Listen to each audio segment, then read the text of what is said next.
¿Qué tal? ¿Cómo les va? Buenas noches. 21 a 32 minutos en la República Argentina. Hasta la hora 23 hacemos Cuestión de Fondo por Canal 9 Litoral para toda la audiencia que tenemos en Entre Ríos y parte de Santa Fe, que agradecemos que se van sumando, Santa Fe, Esperanza, Rafaela, toda esa zona. Además, hoy arranca una nueva etapa del programa que después de hacer los números pertinentes hemos logrado un buen acuerdo contractual con el señor Osvaldo Konicherev, que nos va a acompañar y va a tener a cargo el segmento Santa Fe. Hoy el programa va a tener varios aspectos, ¿no? Pero uno de ellos va a ser la realidad del municipio de Paraná. Porque los técnicos del intendente electo, Adán Bal, están muy preocupados. No creían que iban a encontrar una situación tan lamentable, digamos, en cuanto al nivel de gasto, el déficit que hay. O sea, por decirle, digamos, ¿no? Si a octubre se va a poder pagar personal y contratos, pero no obra. Porque no hay plata, no va a haber plata. O sea, se gastaron el 90% de la mayoría del presupuesto. Y estas cosas que negó Sergio Barisco sistemáticamente en campaña, bueno, están en los números. Entre las elecciones PASO y las elecciones generales, hubo más de 400 personas que ingresaron al municipio. Qué casualidad, digamos, ya se ve que no, justo todavía. Y otro detalle que en el municipio dice que como nunca los jefes de las diferentes áreas están llamando a personas que, entre contratados y ya en planta, digamos que están algunos hace tiempo que están trabajando, o que figuran, y otros que se han incorporado en lo que va el año, les están pidiendo por favor de que se presenten a trabajar. Sí, así como escucha, que se presenten a trabajar por favor, porque les están pidiendo un relevamiento y quieren dejar más o menos. ¿No les da vergüenza, digamos? O sea, en una situación como está el país, donde la gente está reclamando, digamos, la gente no tiene para comer, digamos. Porque uno sabe de que la mayoría de los empleados municipales trabajan y y se levantan a las 6 a las 5 de la mañana para empezar a laburar. Pero hay un número muy importante de que se mata de risa de todo. Y uno dice, ¿y por qué tienen que pasar este tipo de situaciones? Bueno, de esta y otras cosas vamos a hablar. Connie, buenas noches, ¿cómo andamos? Bienvenido. Gracias La verdad por a todos. La verdad que es un lujo tenerte. Costó, pero lo convencimos a Connie de que vuelva a la televisión, va a estar aquí con nosotros, acompañándonos. Bueno, la verdad, un placer para mí. Estuvo presentándolo el amigo Tarico anoche, ¿no? Estuve anoche en Buenos Aires presentándolo a Tarico, o sea con que su muestra de dibujos. Va a estar pronto, lo vamos a tener en el programa en algún momento, ¿sí? Ariel, sí, claro, porque la idea es traer la muestra a Santa Fe y a Paraná. Muy Así bien. que análisis y cuestión de fondo lo oficiará, me imagino. Por supuesto, como Sí. corresponde. ¿Un anticipo de lo suyo? Santa Fe, el mapa santafesino. Hoy empezó lo que algunos denominan la transición, pero hay un par de particularidades que me gustaría refrendar. Faltan muchos meses para que asuma el nuevo gobierno. Y después te voy a contar por qué se hace tan eterna y tan larga esta transición, porque me parece que especulaban con otros resultados y hay algunos que están muy ansiosos por asumir y falta mucho tiempo, 5 meses y una semana, es mucho. Sí. Bien, Antonella, buenas noches. Buenas noches, Daniel. Los títulos. Esta noche en Cuestión de Fondo. Ruta 18, la obra paralizada. Nación se había comprometido a transformar la ruta en una autovía. La obra se comenzó, pero luego se paralizó. Hay preocupación por la cantidad de accidentes que se producen en la zona. En instantes, los detalles sobre la situación actual. Las deudas del municipio. alerta por los números que se dejará la Municipalidad de Paraná a fin de año. Se calcula que habrá un déficit de 893 millones de pesos. El nivel de gastos es preocupante. Rumbo a la transición. En las últimas horas, el actual gobernador Miguel Lifchi se reunió con su sucesor Omar Perotti. Todo se encamina para la transición en diciembre.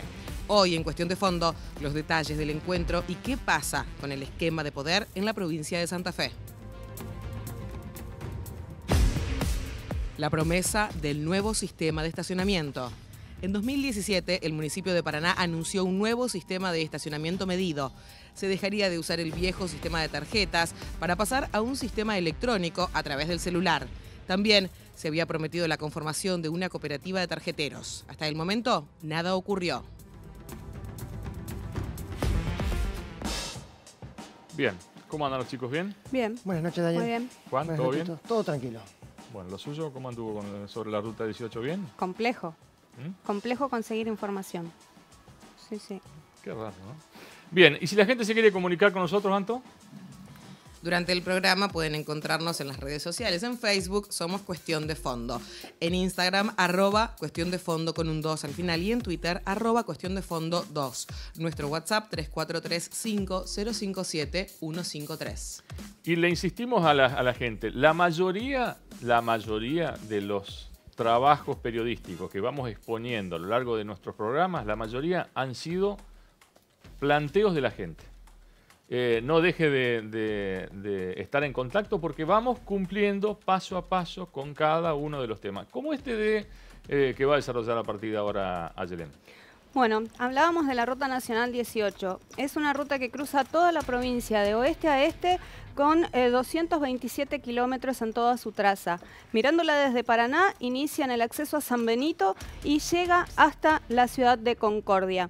A fines de junio de 2018, la entonces presidenta de la Nación, Cristina Fernández de Kirchner, suscribió lo que se denominó el Acta de Reparación Histórica en Infraestructura para la provincia de Entre Ríos. Y entre una serie de obras allí se preveía la transformación de la Ruta Nacional 18 en una autovía.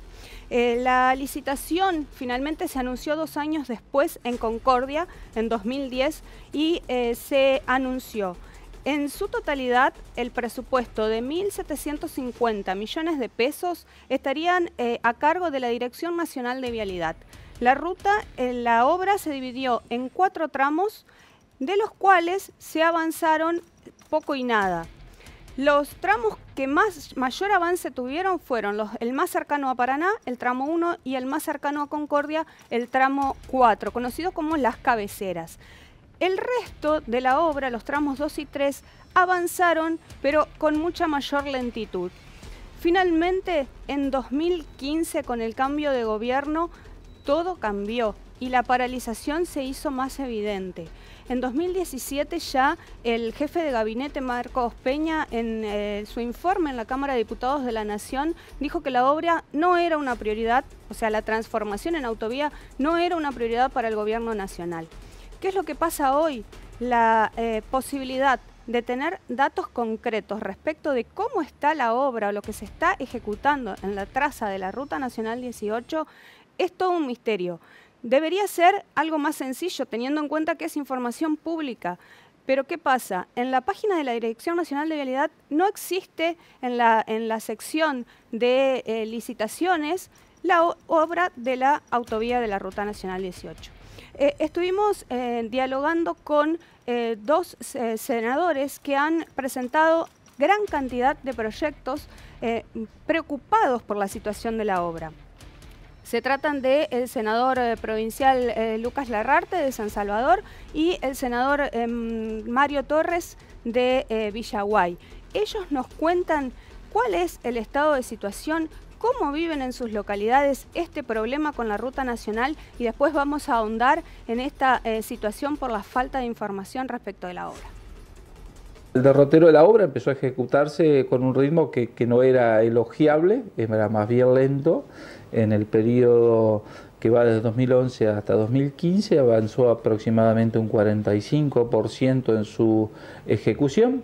Y a partir de allí, del cambio de gobierno, más allá de las distintas cosas que se han dicho en relación a la misma como tema de la campaña electoral del año 2015, nosotros empezamos a notar, a medida que iba transcurriendo el tiempo, algunas situaciones que se producían que nos iban alertando que nada bueno iba a pasar con esta obra. Hemos presentado distintos proyectos, fueron alrededor de 4 o 5 proyectos desde el año 2016 hasta ahora, y nos encontramos actualmente trabajando en otro más. El primero de ellos estuvo relacionado a la ejecución de la obra en sí, a solicitar que Vialidad Nacional le pida a las empresas o ella misma por sí ejecute algunas tareas relacionadas a la seguridad de quienes transitaban, como la demarcación lateral y central de la ruta para poder tener una buena conducción, sobre todo por la noche, y también algunas señalizaciones e informaciones de advertencia, que era un lugar que estaba en plena ejecución de una obra, sobre todo para quienes no son habitués de la zona y se encuentran a veces con problemas al transitarla.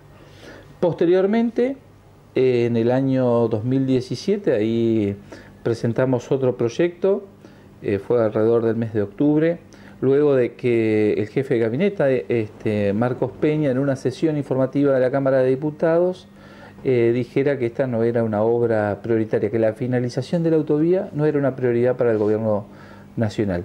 Posteriormente, cuando estuvo Iguacel, también hizo referencia directamente a que los tramos 2 y 3 que te mencionaba antes no se iban a hacer, se iba a cambiar la modalidad, no iba a ser una autovía sino una ruta segura, y simplemente el ensanchamiento en poco margen de la cinta, de una de las cintas asfálticas. Nosotros pedimos también que se revea esta decisión.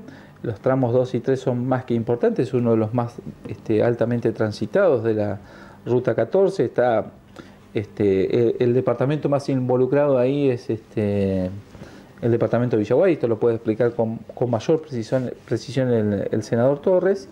Y finalmente nosotros nos encontramos ya viendo que había recortes por todos lados, obviamente dentro de lo que es el ajuste fiscal que viene realizando el gobierno nacional para poder lograr un equilibrio de las cuentas públicas.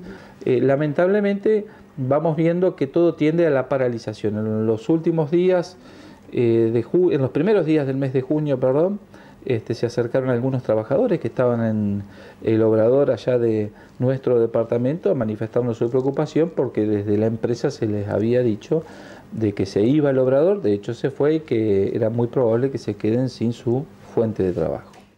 El derrotero de la obra empezó... Bien, a la preocupación de los senadores Torres y Larrarte se unieron a lo largo de todos estos años otros legisladores. En Gustavo Zavallo fue uno de los que más proyectos presentó, al igual que el senador Ángel Giano de Concordia. Sucede que las localidades de Villaguay y San Salvador es lo que más preocupa, claro, son las que hoy tienen el mayor problema porque la obra está prácticamente paralizada, como decíamos. Claro, se avanzó en esta zona. En las cabeceras de Paraná y Concordia la obra avanzó mucho más. Vamos a escuchar ahora lo que nos decía el senador Mario Torres.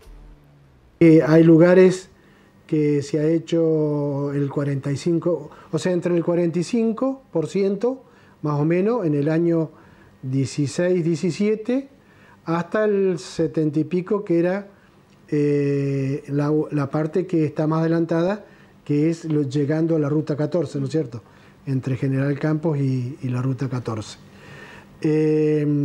Todo ese avance, nosotros, además de la cuestión de que pedimos mediante estos proyectos de comunicación que se continúe, también hemos pedido y no hemos obtenido respuesta de cuánto se gastó, ¿no es cierto?, en todo esto que se ha hecho. Se han hecho obras de arte, alcantarillas, algún puentecito, se ha asfaltado quizás alguna parte, se ha amontonado muchísima tierra, se ha copiado y se han hecho para luego pavimentar, sobre todo en la zona ahí del puente Gualeguay, del río Gualeguay, y todo eso se está deteriorando. Además de la cuestión de deterioro y de la no concreción, produce algunos problemas, es peligroso. Hay estadística de cantidad de accidentes, cantidad de lesionados, cantidad de muertos, tránsito medio anual, que el pedazo, que es una cosa importantísima para nuestro departamento, el pedazo que más tránsito tiene, que tiene 4.000 y pico de vehículos diarios, está entre la ruta 6 y 18, o sea, lo que se denomina Paso de la Laguna, y el acceso a Villaguay.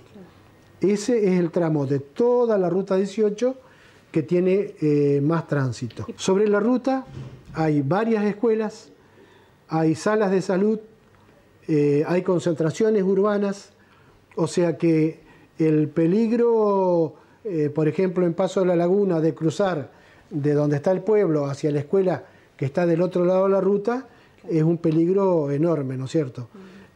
O sea que afecta en todo sentido la no construcción de la doble vía, porque pone en riesgo personas, vehículos y un montón de cosas, ¿no? Presenté un pedido en Vialidad Provincial para solucionar los problemas que había en el rulo de entrada a Villaguay. No había luz, o había luz insuficiente, había pozos, no había señalización, o sea, era realmente un peligro total, tal es así que se ha matado gente. La provincia iba a poner el dinero y el municipio iba a hacer los trabajos. Bueno, no nos fue permitido por Vialidad Nacional, porque es un ámbito nacional. Y también ocurrió que la intendenta Claudia Monjo habló con el administrador de Vialidad Nacional en la provincia, Rubio, y no obtuvo ninguna respuesta. Y parecía como que él, por lo que me contaban, como que no conocía bien el tema, no estaba bien en tema y no le dio absolutamente ninguna información o ninguna explicación lógica que hiciera que, bueno, que por lo menos si no se realizaba la doble vía, se hicieran una serie de cosas. Ni siquiera en ese momento habló de la ruta segura. Bueno, ahí lo decía el senador Torres. No hay información desde Vialidad Nacional. Nosotros nombrábamos la página web. En la página web del organismo nacional no existe la transformación en autovía de la Ruta Nacional 18. Tampoco existe ninguna obra en la página web del órgano de control de concesiones viales, del OCOVI. Pareciera que la jurisdicción de Entre Ríos no existe.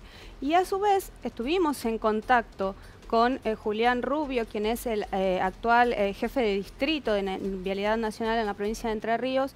Él lo que nos explicó es que existe desde hace un tiempo una serie de restricciones a la hora de brindar información para los funcionarios. A pesar de ello, ¿Qué es lo que decía? Esa fue la explicación que dio, que existe una serie de restricciones que están muy controlados respecto de la información que pueden brindar. Es información pública. Esa es información esa base, pública. ¿no? Una empresa privada. Bueno, ante la insistencia, mi insistencia durante varios días seguidos, solamente logré que Rubio me enviara un mensaje de texto al celular, que lo voy a leer, para donde me dice lo que dicen de la autovía. Dice: los tramos que continúan en ejecución son el más cercano a Paraná, que va desde el empalme con la Ruta Nacional 12 hasta la localidad de Las Tunas, y el último tramo que va desde el Arroyo Sandoval, departamento Villaguay, hasta la intersección con la Ruta Nacional 14. No obstante, aclara en el mismo mensaje, el tramo próximo a Paraná se encuentra momentáneamente paralizado hasta tanto se formalicen algunos aspectos del contrato de acuerdo a cómo ha quedado definida la obra que se está ejecutando. Es toda la información que pudimos lograr desde la Dirección Nacional de Vialidad en el distrito Entre Ríos. Bien, vamos a repasar porque la preocupación que encendió Peña en el 2017 al decir que la obra no era una prioridad, se sumó otra polémica, pero en este caso a raíz de declaraciones de Javier Iguacel, administrador general de Vialidad Nacional, quien aseguró que los tramos 2 y 3, informó directamente que los tramos 2 y 3 finalmente no iban a ser autovía, porque según estudios que habían realizado, la cantidad de vehículos que transitan esos dos tramos no justifica esa obra de transformación en autovía. Allí lo que vemos en la placa, la obra está paralizada y el mayor problema es justamente en esos tramos, el número 2 desde Arroyo Moreira con el cruce con la ruta 20, obra suspendida en marzo de 2016 que tiene un avance del 45%, y el cruce en la ruta provincial 20 con el Arroyo Sandoval, trabajos también paralizados desde febrero de 2016 y con un avance del 60%. Si vemos el nivel de avance, realmente no falta tanto para terminarlo. En contraposición con lo que dice Iguacel, allí vemos lo que, según la propia Dirección Nacional de Vialidad, es la circulación vehicular en esos dos tramos. El tramo comprendido entre el kilómetro 5 en el acceso a Viale y el kilómetro 215, que es el acceso a San Salvador, circulan diariamente entre 2.000 y 3.000 vehículos. En el tramo 3, en el acceso a Villaguay y la ruta 18, la circulación diaria es de unos 4.000 vehículos de todo tipo. De esos datos, el 65% corresponde a vehículos livianos y el 35% a pesados. Circula por allí muchísimo vehículo de carga. Por allí circula mucha de la producción que cruza la provincia de Entre Ríos. No solamente circulan en la provincia y en la Argentina, sino que también van a países vecinos como Brasil y Chile. Por otra parte, también para hablar un poco de lo que significa la paralización de la obra, vemos cuáles son los problemas. Ya lo decía el senador Torres, hay dificultad de los vecinos en el acceso y la salida en los días de lluvia, la presencia de obstáculos peligrosos sin señalizar, hay ausencia de demarcación, hay tareas que están ejecutadas parcialmente y que no tienen ningún tipo de demarcación. Allí se produjeron varios accidentes. Las alcantarillas también están ejecutadas en su parcialidad. Hay puentes que se habían prometido que se iban a construir puentes nuevos y que se iban a ensanchar puentes existentes que sin embargo quedaron a la mitad. No están habilitados y sin embargo la gente, los vecinos de la zona igual los utilizan y eso también produce problemas de seguridad. Los cruces en los accesos a las ciudades son peligrosos, específicamente cuando cae la noche o cuando llueve, infinidad de problemas que acarrea no solo la paralización de la obra, sino también esto de que los trabajos están a la mitad y las máquinas o los elementos que se utilizan todavía siguen en la ruta y están sin señalizar. Vamos a ver ahora algunas de las imágenes de lo más preocupante de esta situación, que son los accidentes que se producen a diario en toda la traza de la Ruta Nacional 18. Allí vemos uno de ellos, el que más impacto causó fue un accidente que se produjo en la cabecera de uno de los puentes, el 26 de febrero de 2018. Fue un micro que llevaba un contingente de niños de una escuela de fútbol de Misiones y que iban a Córdoba. Miren cómo quedó ese micro. Ese puente está a medio construir. Allí se murieron 3 personas, los 2 choferes y el papá de uno de los nenes que viajaba en el contingente. Hubo decenas de heridos. Eso sucedió en el kilómetro 106 de la Ruta 18 sobre el arroyo del Tigrecito en el departamento Villaguay. Y son innumerables los accidentes que se han producido en esos 2 tramos, el 2 y el 3 de la Ruta Nacional que está a medio construir. Los datos de la Agencia Nacional de Vialidad hablan de 20 accidentes y 18 se produjeron en esos 2 tramos. De ellos hubo 14 personas fallecidas y 11 de esas personas murieron en esos 2 tramos de la ruta. Y de 61 heridos en esos accidentes, 40 resultaron siniestrados en los tramos 2 y 3 de la autovía. Cabe aclarar que estos datos no contemplan aquellos accidentes en los que no hubo heridos y en los que solo hubo daños materiales. Todo esto que decimos y que vemos habla de lo que dice Javier Iguacel respecto de que el tránsito en esa zona no genera, no justifica la transformación en autovía, no es tan real. ¿Y en Santa Fe? No, perdón por la pregunta. Estoy hablando ustedes están hablando de la ruta 18, la que cruza totalmente la provincia, digamos. Exacto. buena Desde Paraná parte de a la provincia. Concordia, O sea, la que une a Santa Fe 227 con la 14, es Paraná con la 14, digamos. Es una... Exacto. No, me hace acordar mucho a la historia del puente Santa Fe-Santo Tomé, lo vamos a tratar acá. En el año 2007 se prometió, en el 2003 se prometió el puente Santa Fe-Santo Tomé. Se hizo un convenio nación-provincia. La provincia de Santa Fe se hizo cargo del primer tramo de la ruta 19, la ruta que une a Santa Fe con Córdoba, de Santa Fe a San Francisco. Y desde entonces, estamos hablando del año 2003, 16 años, que Nación viene prometiendo la construcción del nuevo puente de Santo Tomé con Santa Fe. Después de varios proyectos, se hizo el proyecto de prefactibilidad, se hizo todo un escándalo para diseñar, o en todo caso determinar cuál iba a ser el tramo. Lo cierto es que, llegado 2019, hace pocos días, el propio Peña dijo en Santa Fe que era un problema provincial. Y estamos hablando del vínculo entre dos de las principales ciudades, que es además una ruta nacional, porque es el trayecto de la ruta nacional, y además de verdad pone en riesgo la vida de decenas de miles de personas por día.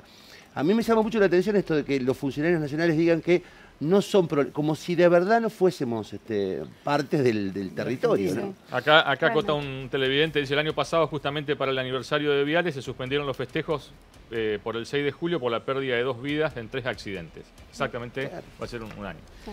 Bien, nos metemos en otro tema. Porque por allí, en estos días se viene hablando en los diferentes medios sobre situaciones de Griselda Bordeira, la aún funcionaria de Sergio Barisco, y estamos olvidando de otra de las personas que está detenida en la causa narcomunicipio, como el concejal Hernández. Este es el informe, a ver. El concejal radical Pablo Hernández está preso en la Unidad Penal 1 de Paraná desde el 4 de junio del 2018 en el marco de la causa denominado narcomunicipio, que provocó una particular conmoción pública el año pasado y determinó un fuerte desgaste político al intendente Sergio Barisco, imputado en la causa federal que irá a juicio en septiembre próximo. Siempre se sostuvo que el edil oficialista fue quien hizo de nexo político con Daniel Tavi Celis, uno de los principales jefes del narcotráfico en Entre Ríos, con varias causas sobre sus espaldas. Celis pactó con Barisco a partir de las relaciones de Hernández, quien conoce al jefe narco desde hace muchos años, y en especial por ser vecinos de un mismo barrio. Hernández está detenido sin función alguna en el Consejo Deliberante de la capital entrerriana, pero sigue cobrando religiosamente su sueldo como si nunca hubiera pasado nada. El concejal entre rejas tiene una remuneración mensual de 74.300 pesos, pero al municipio le sale 122.300 pesos por mes, teniendo en cuenta los aportes patronales y la ART. Es decir que Hernández, en un año en la cárcel, percibió desde la Municipalidad de Paraná un total de 1.590.000 pesos y a nadie se le movió un pelo. Son 12 meses y 2,5 aguinaldos, es decir, algo así como 113 sueldos. No es la única persona que percibe una remuneración. También cobra un salario mensual un asistente auxiliar que dispone que sería la actual esposa de Hernández. En realidad, Hernández tenía un grupo de más personas percibiendo dineros públicos a su alrededor, pero solamente quedó una. El sueldo de esa persona, que no tiene función alguna hace un año, es de 41.100 pesos, que pasa a 60.500 pesos con los aportes correspondientes. O sea que en un año esa persona, colaboradora de Hernández preso, cobró 786.000 pesos del Estado municipal. Nadie del bloque barisquista hizo planteo alguno en estos 365 días que pasaron para pedir la remoción de Hernández, ni siquiera para concretar un descuento en su sueldo como hubiese correspondido, como un gesto político mínimo. los concejales de Cambiemos, Paraná de Pie y el Frente Renovador lo podrían haber hecho después de la tercera falta consecutiva a las sesiones del Consejo, pero no fue así. Saliendo Hernández por un delito grave como sus vinculaciones con el narcotráfico, podía haber sido reemplazado automáticamente por Francisco Avero. De esa manera, lograban los 2/3 del cuerpo deliberativo y la mayoría especial, pero prefirieron darle cobertura a Hernández y ceder a las presiones que pudo haber ejercido el grupo narco ligado al municipio, en vez de decidir por una cuestión lógica e institucional. Quizás si ello pasaba quedaban al descubierto otras irregularidades en el Consejo Deliberante de Paraná. El edil de Cambiemos, el ex peronista Santiago Gaitán, está condenado desde junio del 2017 a 2 años y 6 meses de prisión condicional por los delitos de fraude en un perjuicio de la administración pública en grado de tentativa y negociaciones incompatibles en el ejercicio de la función pública en concurso ideal. La sentencia también comprendía la inhabilitación perpetua para ejercer cargos públicos. Pero Gaitán sigue en su banca. Y no fueron los únicos relacionados con causas judiciales. La concejal Claudia Acevedo y pareja de Barisco está también imputada por el delito de robo de energía eléctrica en la vivienda que alquilaban con el intendente, y su otra compañera de bancada, la edil María Marta Zuliani, aparece rozada en la causa de la Mutual Modelo, donde próximamente se lo juzgará al presidente comunal por hacer un giro millonario de dinero a la entidad crediticia, ni bien asumió su mandato, 3 años y medio atrás. Evidentemente las cosas no funcionaron bien en la bancada oficialista de la capital entrerriana y siempre fue mejor esconder la basura debajo del alfombra.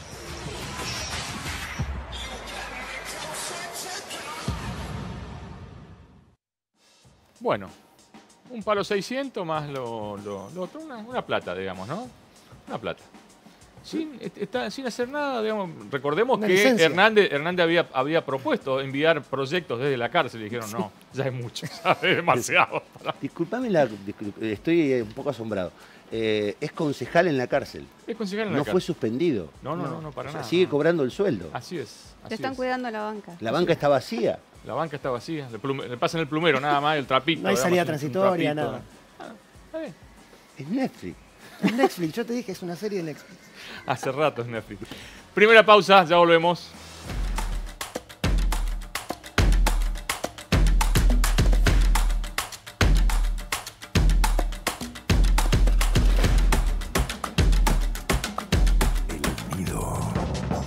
El nuevo libro de Daniel Ernst.